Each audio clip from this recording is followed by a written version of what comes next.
My name is Sarah O'Brien, and 6 months ago, I was sleeping in my 2010 Honda Civic in a Walmart parking lot. The woman who had everything: a thriving design business, a loving fiancé, a supportive sister, reduced to counting quarters for dollar menu dinners. How did I end up there? Betrayal. The kind that comes wrapped in wedding plans and sisterly hugs. The kind that steals not just your money, but your ability to trust. Marcus and Claire took everything from me through an elaborate investment scam, leaving me with nothing but shame and a car that barely started on cold mornings. But here's what they didn't count on. Rock bottom has a strange way of revealing who your real allies are. And sometimes, the universe delivers justice in ways you never expected.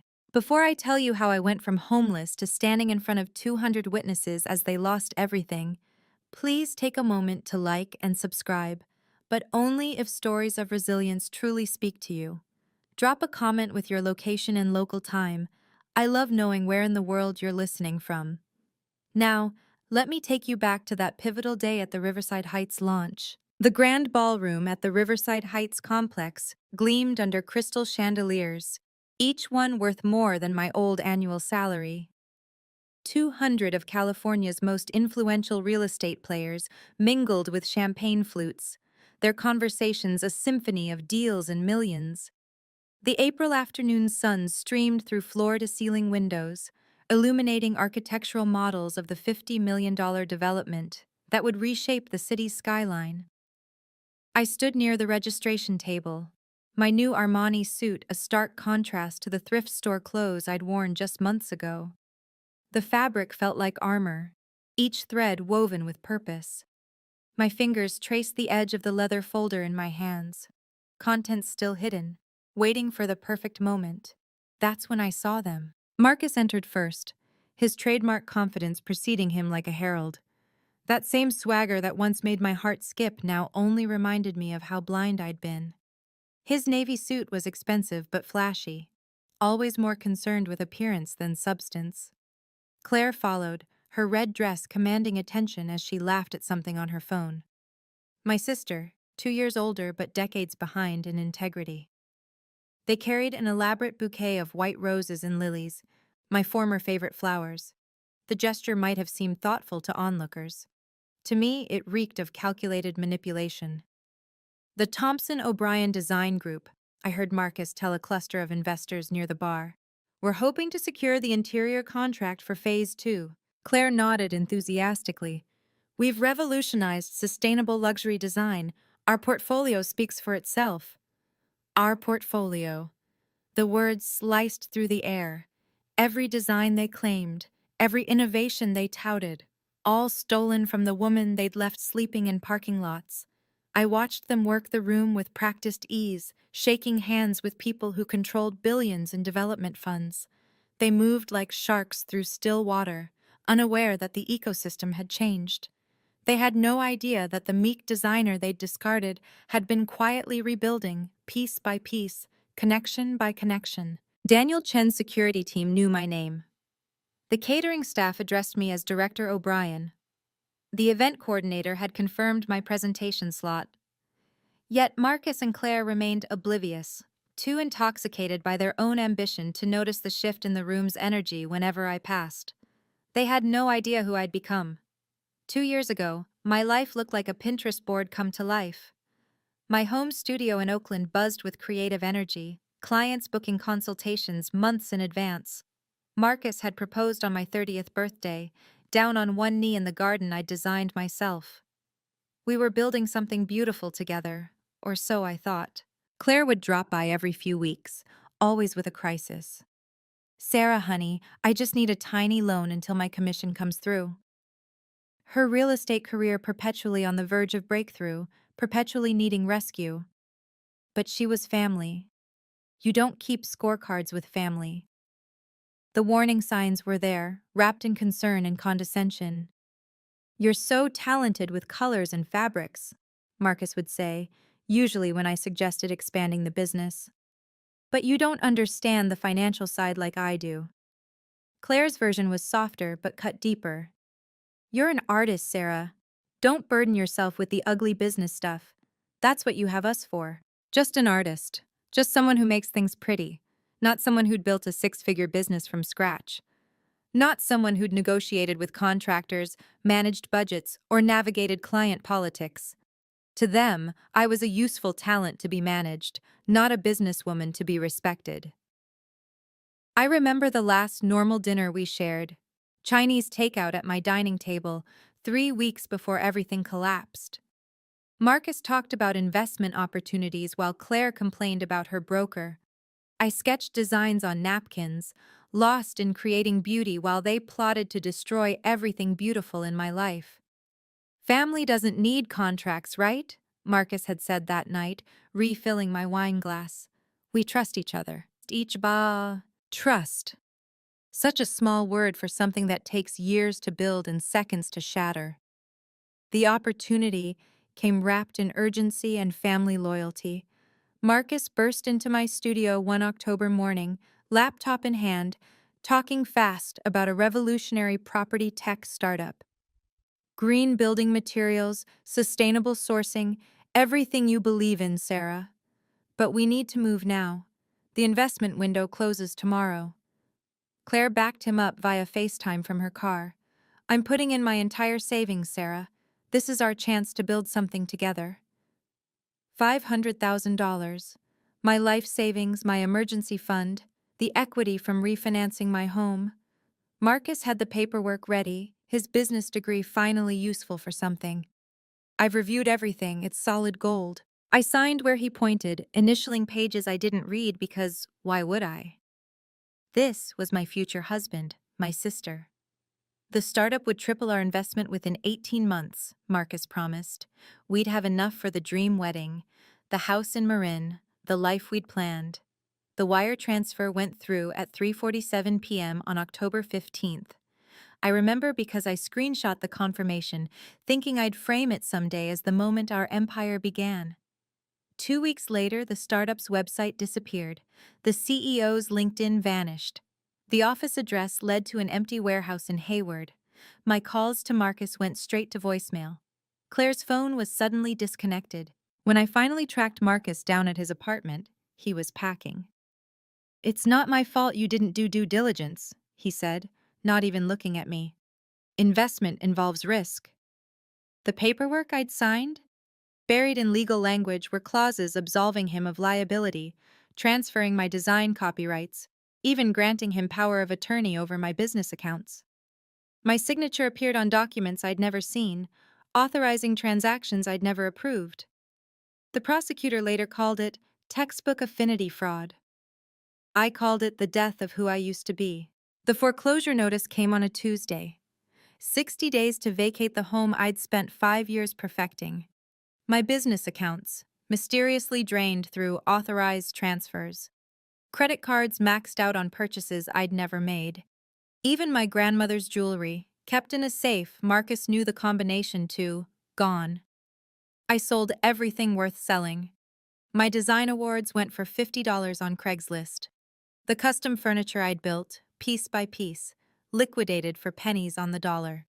Within 3 months, my entire life fit in the trunk of my aging Honda Civic. Walmart parking lots became my bedroom. Planet Fitness, my bathroom for the $10 monthly membership. Starbucks, my office where I nursed a single coffee for hours, desperately trying to salvage client relationships with borrowed Wi-Fi and a dying laptop. Marcus had vanished completely. Claire blocked me on everything, but not before posting photos from her sudden business trip to Cabo. They'd even poisoned my professional network, spreading rumors about my mental breakdown and financial irresponsibility. Rock bottom isn't just about losing things. It's about losing yourself, piece by piece, until you're not sure what's left to save. Then Daniel Chen walked into that Starbucks. Sarah O'Brien? I looked up from my laptop screen, where I'd been staring at the same email for 20 minutes, trying to word a plea for freelance work that didn't sound desperate. Daniel Chen stood there in his understated Tom Ford suit, looking exactly as he had 3 years ago when I'd redesigned his first boutique hotel. My instinct was to run, hide. Anything but let a successful client see me like this. Unwashed hair hidden under a baseball cap, the same clothes I'd worn for 3 days. Mr. Chen, I managed, closing my laptop to hide the overdue payment notices. He didn't pretend not to notice my situation. That's what I'd always appreciated about Daniel, his inability to do polite fiction. May I? He gestured to the empty chair. For the next hour, he listened. No judgment, no platitudes, just occasional questions that cut straight to the heart of things. When I finished, he was quiet for a long moment. Talent like yours shouldn't sleep in parking lots, he said finally. I have a proposition. My walls went up immediately. I'd learned the hard way what propositions from powerful men could cost. He must have seen it in my face. A legitimate business offer, Sarah. I'm launching the largest mixed-use development in Northern California.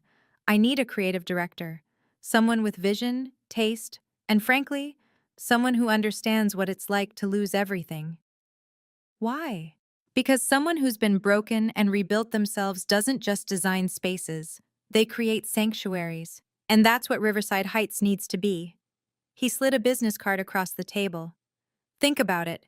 But Sarah, don't think too long. The launch event is in 8 weeks and we have work to do. The card felt like possibility itself. There's something you need to know, Daniel said the next morning in his downtown office, floor-to-ceiling windows framing the bay. Marcus Thompson and Claire O'Brien have been shopping your portfolio around the city. My coffee turned to acid in my stomach. My portfolio? Your designs with their names attached. They've already secured 2 small contracts using your work. He pushed a tablet across his marble desk, showing screenshots of my projects on their new website. The room spun. Not only had they stolen my money, they were stealing my professional identity. I can't prove those are mine. They have all my original files. Actually, Daniel leaned back. You can. But first, we need to discuss what's at stake here. He laid it out with surgical precision. If I stayed silent, Marcus and Claire would continue building their empire on my creativity. My reputation in the industry would evaporate completely. No one would believe the homeless woman over the polished couple with the impressive portfolio. Or, he said, we do this strategically. You take the creative director position, we document everything, build an ironclad case. Then, when they least expect it, we let the truth speak for itself. You mean revenge? I mean justice. There's a difference. He pulled out a folder. This is a draft employment contract. Salary, benefits, and most importantly, an exclusive design agreement that predates any claims they might make. The number on the salary line made me blink. Twice my best year as a freelancer. But first, we need evidence, he continued. Email trails, original sketches, anything that proves the timeline of creation. Can you do that? I thought of the cloud backup Marcus didn't know about, the one linked to my old college email. Yes. Good, because the Riverside Heights launch will be very public, very visible, the perfect stage for truth.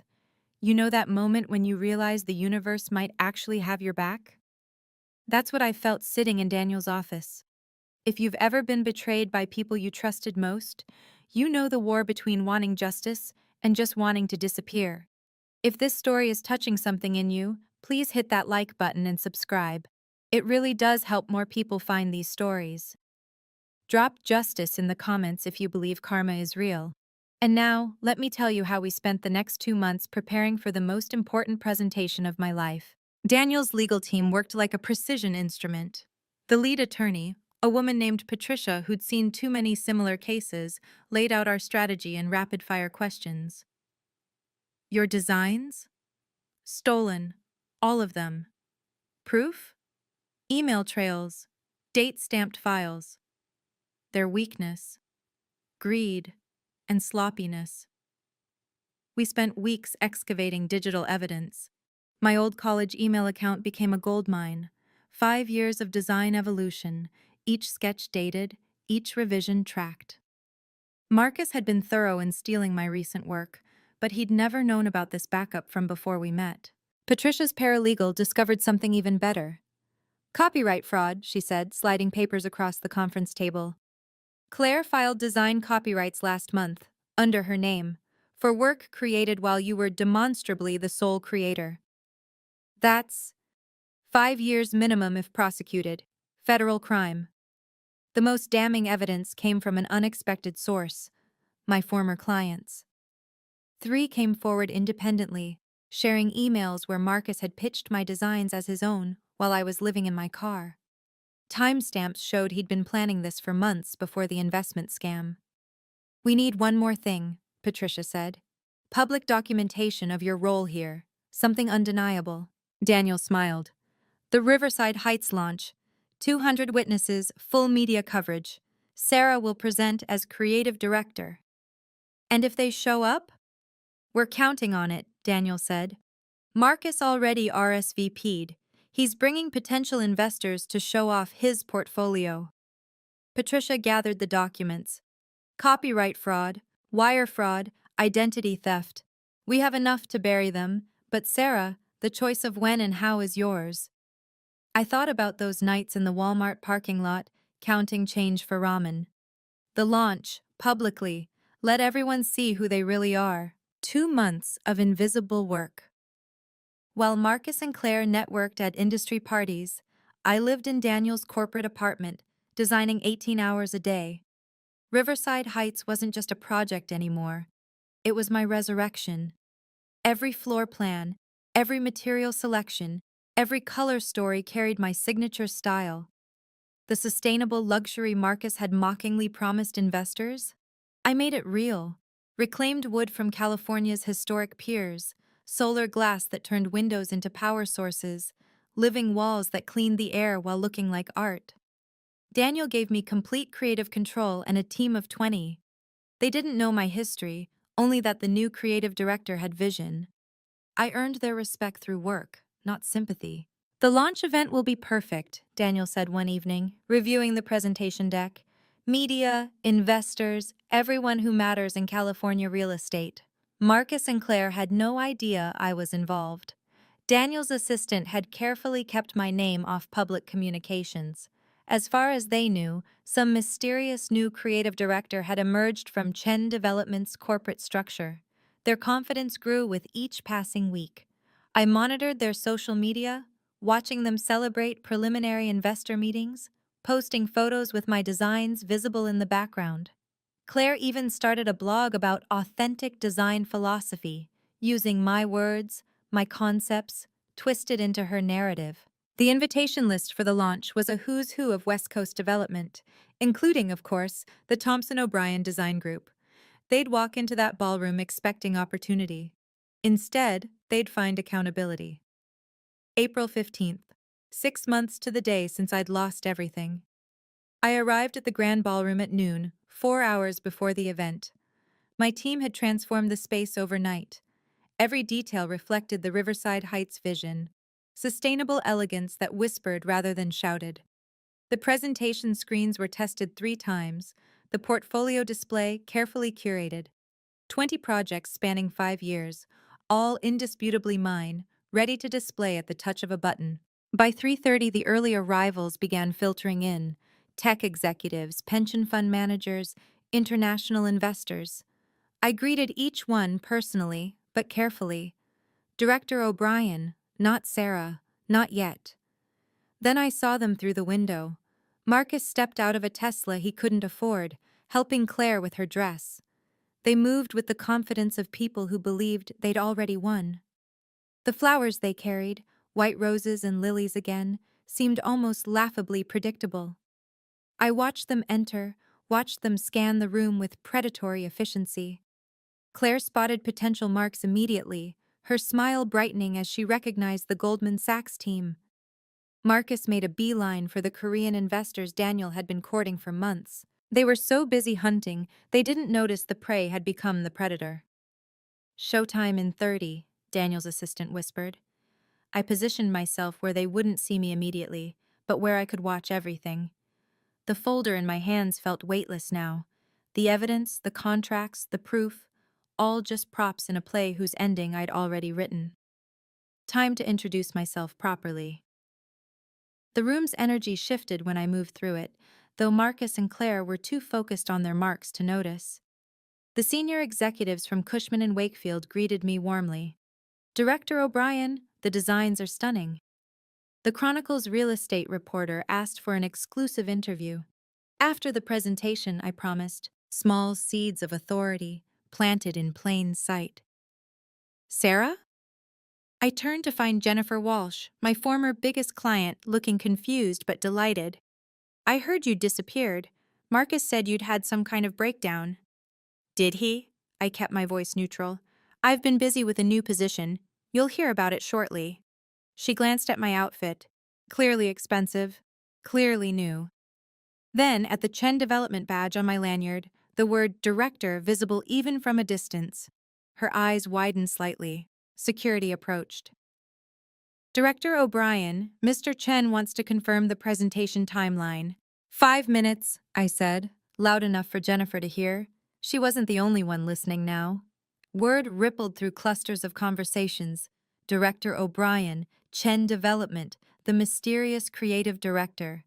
I passed close enough to Marcus and Claire to hear their pitch. "Our firm's philosophy centers on authentic sustainability," Claire was saying to a venture capitalist. "We don't just design spaces, we create experiences." My words, my philosophy, delivered to a man whose firm I'd pitched to last year. The folder in my hands contained everything. The exclusive contract with Chen Development dated 2 months ago, the cease and desist letters ready to serve, the copyright documentation. But its power came from timing. Let them climb higher. The fall would be that much more instructive. "Ladies and gentlemen," the MC's voice filled the ballroom. "Please take your seats. The presentation is about to begin." They found me by the architectural model, studying the miniature paradise I'd designed. Marcus approached first, his confidence faltering for just a second when he recognized me. Claire followed, her smile freezing, then forcibly brightening. "Sarah?" Marcus's voice carried false warmth. "What are you doing here?" I turned slowly, letting them see the full transformation. The designer suit, the professional styling, the badge that read "Creative Director." Most importantly, the complete absence of fear in my eyes. "Working," I said simply. Claire recovered first, rushing forward with the flowers. "We've been looking for you. We were so worried when you disappeared." "Were you?" I didn't take the bouquet. Marcus stepped closer, lowering his voice. "Look, about what happened with the investment. That was unfortunate. But we could work together now. You could consult for us." The audacity was breathtaking. They stood there, wearing success built on my ruins, offering me crumbs from my own table. "Actually," Claire added, touching my arm like we were still sisters, "we're about to close a huge deal here. We could bring you in as a silent partner, help you get back on your feet." Around us, people were taking their seats. The venture capitalist Claire had been pitching, watched our interaction with interest. The Chronicle reporter had her phone out, discreetly recording.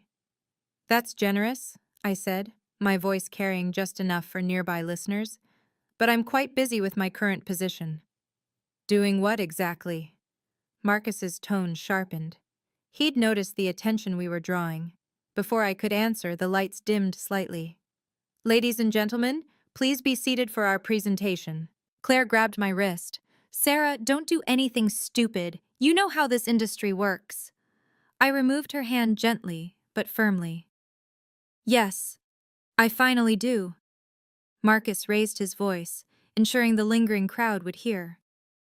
"This is our designer," he announced, gesturing to me like I was a rescued stray. "We've been mentoring her through some difficulties."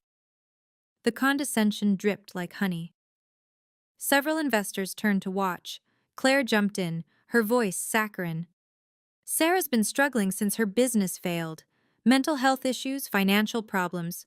We're family, so of course we're helping her rebuild." "She was homeless," Marcus added, his concern so perfectly performed. "Living in her car, poor thing. We're trying to get her stable enough to work again." Each word was calculated to diminish me, to paint them as saviors, and me as charity case. The investors they'd been courting exchanged glances, some sympathetic, others uncomfortable. This was their play: destroy my credibility before I could speak. It's been hard watching her spiral, Claire told the Goldman Sachs team, who'd moved closer. But family doesn't give up on family, right? Even when they make terrible decisions. Marcus nodded gravely. The investment loss hit her hard. She trusted the wrong people. The irony of that statement hung in the air like smog. They were building a narrative in real time, each detail designed to explain away anything I might say. Unstable, unreliable, unwell. If I reacted emotionally now, I'd prove their point. If I tried to defend myself, I'd look desperate. So I did neither. How thoughtful of you, I said calmly. To care so much about my well-being while using my designs for your portfolio. Marcus's eye twitched. Claire's smile strained. Excuse me? She said. Daniel's voice came over the sound system before I could respond. Ladies and gentlemen, welcome to the future of sustainable luxury. Please take your seats. The crowd began moving toward the chairs. Marcus and Claire had no choice but to follow, their attempted character assassination incomplete. 200 faces turned toward the commotion we'd created. The venture capitalists, the reporters, the industry titans, all watching the unfinished drama between the polished couple and the woman they'd called broken. Phones appeared in hands, subtle but present. The Chronicle reporter had moved closer, her expression sharp with interest. These people knew theater when they saw it, and something about this interaction promised a show. Marcus and Claire felt the shift.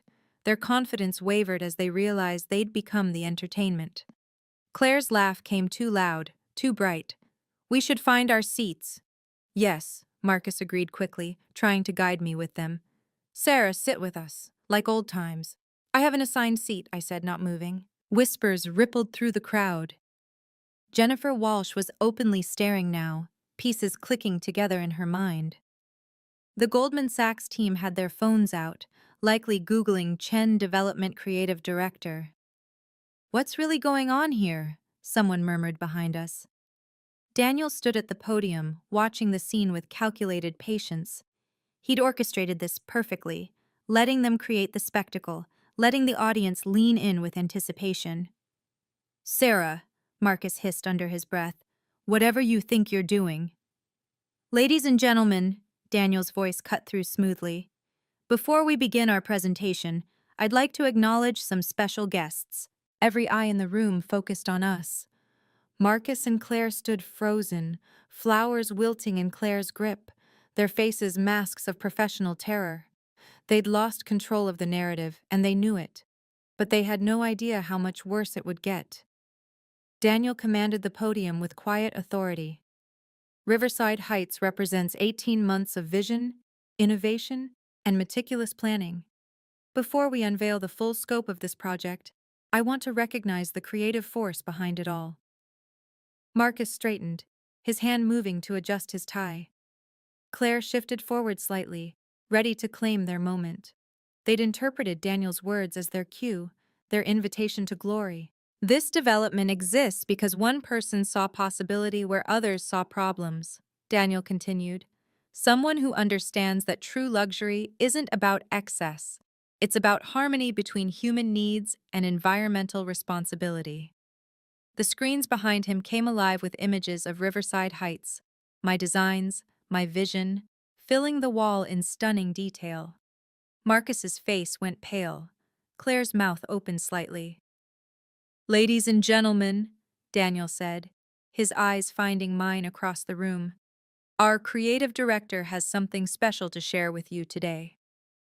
He didn't say my name, not yet.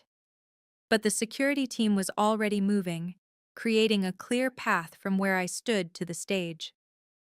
The spotlight operator, following rehearsed cues, found me in the crowd. Marcus grabbed my arm. Don't, he whispered urgently. We can work this out. Claire's flowers fell to the floor as she reached for me too. Sarah, please. We're family. Family. The word that had once been my weakness.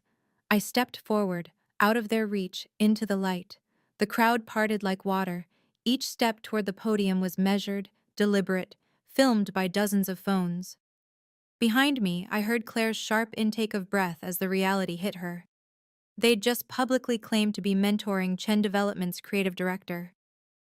This moment, walking through that crowd while Marcus and Claire stood frozen, I still get chills remembering it. 200 pairs of eyes, two people who betrayed me, and one chance to reclaim everything they stole. If you've ever had to stand up to people who tried to break you, comment strength below. Your stories give others courage. And if this resonates with you, please hit that like button. It helps more people find these stories of justice and redemption. Now, let me tell you what happened when I finally reached that microphone. Thank you, Daniel. My voice carried clear and strong through the sound system. I'm Sarah O'Brien, Creative Director for Chen Development Group. The reaction was immediate. Phones raised higher. The Chronicle reporter moved to the front row. Marcus and Claire stood paralyzed in the middle of the audience, flowers scattered at their feet. For those who don't know me, I continued, letting my eyes find them in the crowd, I've been designing sustainable luxury spaces for 8 years. Some of you have been in my projects without knowing it. The screens behind me shifted to a portfolio display. 20 projects, chronologically arranged, each dated and credited. The oldest, from 2016, long before Marcus entered my life. The newest, Riverside Heights, with my signature visible on every design document. 3 years ago, I said, clicking to the next slide, I had the privilege of redesigning Mr. Chen's first boutique hotel.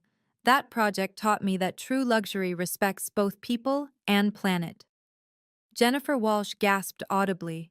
She'd been at that hotel opening. She knew exactly who'd designed it. Since joining Chen Development 2 months ago, I continued, the date hanging in the air like an accusation, I've poured everything into Riverside Heights.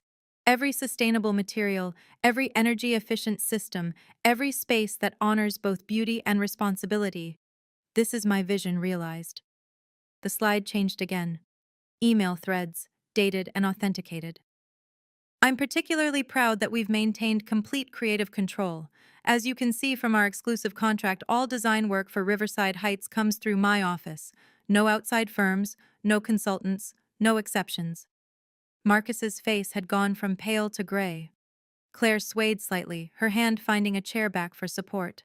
But before we dive into the technical presentation, I said, my voice warming with false kindness, I want to thank Marcus Thompson and Claire O'Brien for attending. Their interest in my work has been quite motivating. The room held its breath, waiting for the kill shot. There's something you all should know, I said, clicking to a new slide. The designs you may have seen from the Thompson O'Brien Design Group are quite familiar. They should be. I created them. The screen filled with evidence, side-by-side comparisons. My original sketches, dated and notarized, next to their website portfolio. Email threads where Marcus pitched my designs while I was homeless. Copyright filings in Claire's name for work created years before she claimed them.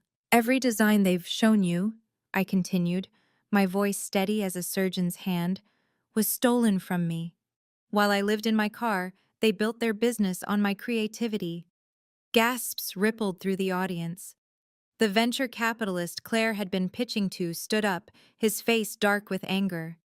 2 investors who'd already signed preliminary agreements with Marcus pulled out their phones, likely calling their lawyers. The copyright fraud alone, I clicked to the legal documentation, carries a 5-year federal sentence. The wire fraud, identity theft, and breach of fiduciary duty add considerably more. She's lying, Marcus's voice cracked across the room. She's unstable. Tell them, Claire. But Claire was backing away from him, her self-preservation instincts finally kicking in. The security team had moved closer to them both, ready to escort them out if needed. I have receipts, I said simply, clicking through email after email, document after document. Including the investment fraud that stole my life savings, the forged signatures, the emptied accounts, all while being my fiancé and my sister. The Chronicle reporter was typing furiously. Several investors were on calls with what sounded like legal teams. The Goldman Sachs representatives had turned their backs on Marcus entirely. Chen Development believes in justice, I concluded. Which is why we've provided all evidence to the district attorney's office. They'll be handling things from here. Two uniformed officers entered the ballroom, their timing impeccable. Marcus tried to run. He didn't get far. The officers moved through the crowd with practiced efficiency. Marcus Thompson, you're wanted for questioning regarding fraud allegations. This is insane, Marcus shouted, but his voice had lost its power. The room watched him like spectators at a car crash, horrified but unable to look away. Claire tried to slip toward the exit, but found Daniel's security team blocking her path. Ms. O'Brien, the second officer addressed her, we need you to come with us as well. I didn't know, Claire's voice pitched high with panic. It was all Marcus. Sarah, tell them. The investors they'd courted were already on their phones. I heard fragments. Pull out immediately. Full audit required. Legal action necessary. The venture capitalist Claire had pitched stormed over to her. You showed me fraudulent work. My firm's reputation is on the line. He turned to his associate. Document everything. We're suing for damages. Jennifer Walsh approached the stage. Sarah, I had no idea. Marcus told me you'd had a breakdown, that you'd abandoned your clients. I'm so sorry I believed him. You couldn't have known, I said into the microphone, ensuring everyone heard. They were very convincing. The Chronicle reporter raised her hand. Ms. O'Brien, what happens to their existing contracts? Void, I answered clearly. All contracts signed under fraudulent pretenses are legally invalid. Chen Development's legal team will be reaching out to affected parties. Marcus struggled against the officer's grip. You can't do this. Sarah, we were getting married. Were, I said quietly, but the microphone caught it. Past tense. As they were escorted out, Claire sobbing and Marcus still protesting, the room erupted in conversation. Phones flashed, recording everything. By tomorrow, this would be industry news across California. But I wasn't done yet. Before we continue with the Riverside Heights presentation, I said, drawing the room's attention back, there are legal matters to address. Patricia, Daniel's lead attorney, joined me on stage with a folder of documents. Her presence commanded immediate attention. Everyone knew her reputation for destroying corporate criminals. Cease and desist orders have been filed, Patricia announced. Any individual or firm currently using designs created by Ms. O'Brien must immediately halt operations pending verification of ownership. She clicked through a list on the screen. 7 companies appeared, all current clients of Thompson O'Brien Design Group. These firms have 72 hours to provide proof of legitimate design ownership or face legal action. Additionally, I continued, taking back the microphone, all monies obtained through fraudulent use of my intellectual property must be returned.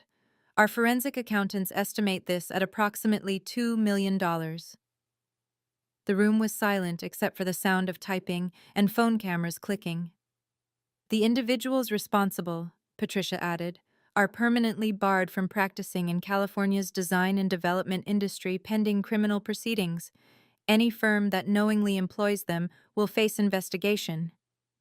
A hand raised in the audience. What about the people they scammed? A restitution fund is being established, I answered. Anyone who can prove they were defrauded by Thompson O'Brien Design Group can file a claim. Chen Development is providing the initial funding to ensure victims aren't waiting years for justice. It was more than just destroying them. It was about rebuilding what they'd broken, not just for me, but for everyone they'd hurt. The law is clear, I concluded, my voice firm but not vindictive. Fraud has consequences. Now, shall we talk about the future instead of dwelling on the past? The room erupted in applause. Not for the drama, but for the justice. After the presentation ended, after the investors had committed $70 million to Riverside Heights, after the reporters had their quotes, Marcus's father approached me. William Thompson, senior partner at a white shoe law firm, a man who'd always treated me like I wasn't good enough for his son. Sarah, he began, his usual arrogance replaced with desperation. Surely we can resolve this privately. Marcus made mistakes, but prison? That helps no one. Your son stole everything from me, I said calmly. My money, my work, my home. We'll make restitution. Full amount plus interest. Just drop the criminal charges. Behind him, I saw Claire's mother approaching, tears streaming down her face, my own aunt, who'd chosen to believe Claire's lies over my truth. Please, Sarah, she begged. She's your sister. Family forgives family. Family doesn't mean doormat, I replied, the words coming clear and strong. Family doesn't mean accepting abuse. Family doesn't mean enabling criminal behavior. William pulled out his checkbook. Name your price. My price? I looked at them both, these people who'd watched me fall and done nothing. My price is accountability. Your son and daughter chose to commit fraud. They'll face the consequences of those choices. You're destroying their lives, my aunt cried. No, they destroyed their own lives when they chose to destroy mine. I'm just declining to save them from consequences. I turned to walk away, then stopped. I genuinely wish them growth and healing, but that journey happens away from me, far away from me. Security escorted them out as I returned to the celebration. The boundaries were clear now, reinforced with legal steel and professional distance. For the first time in years, I felt truly free. By morning, the story had exploded across every platform. Homeless to heroin, designer exposes fraud at luxury launch, ran on the Chronicle's front page. Business Insider called it the most satisfying corporate takedown of 2025. The video clips, shot by dozens of attendees, had millions of views within 24 hours. Marcus's business license was revoked by noon. The California Board of Professional Conduct moved faster than I'd ever seen them move, citing egregious violations of professional ethics and criminal fraud. He couldn't legally practice business in the state for 10 years minimum. Claire's real estate firm fired her via email while she was still in custody. Her broker's license was suspended pending investigation. The California Association of Realtors issued a statement distancing themselves from her completely. Her carefully curated Instagram, where she'd flaunted a lifestyle built on my destruction, disappeared overnight. But the real avalanche came from their other victims. My phone rang constantly with calls from people they'd scammed, a young architect whose designs they'd stolen, a contractor they'd stiffed on payment, an elderly couple who'd invested their retirement savings in another fake venture. 17 victims in total, representing over $3 million in fraud. The district attorney upgraded the charges from fraud to running a criminal enterprise. The federal prosecutors got involved when they discovered Marcus had moved stolen funds across state lines. What started as a 5-year maximum sentence ballooned to potentially 25 years. Patricia called with updates hourly. They're turning on each other, she reported. Marcus is claiming Claire masterminded everything. Claire says she was manipulated. Their lawyers are already discussing plea deals. The restitution fund grew as more investors contributed, appalled that such fraud had happened in their community. Within a week, it topped $5 million, enough to make every victim whole. You've started something, Daniel told me as we watched the news coverage from his office. People are calling it the O'Brien effect. Victims are coming forward across the industry, inspired by your courage. I thought about those nights in the Walmart parking lot, when I'd believed I'd lost everything forever. Now I realized I'd been preparing for this moment all along. Rock bottom had been my foundation for rebuilding. Karma, it turned out, kept excellent records. 6 months after the Riverside Heights launch, my life looked nothing like the Pinterest board it once resembled. It was better, real, earned through fire. The creative director position came with a $300,000 base salary plus performance bonuses. After my first quarter exceeded projections by 40%, Daniel promoted me to senior creative director with equity in the company. The girl who'd counted quarters for ramen now had a portfolio worth 7 figures. I bought a house in Oakland Hills. Not huge, but mine. Every mortgage payment felt like a small victory.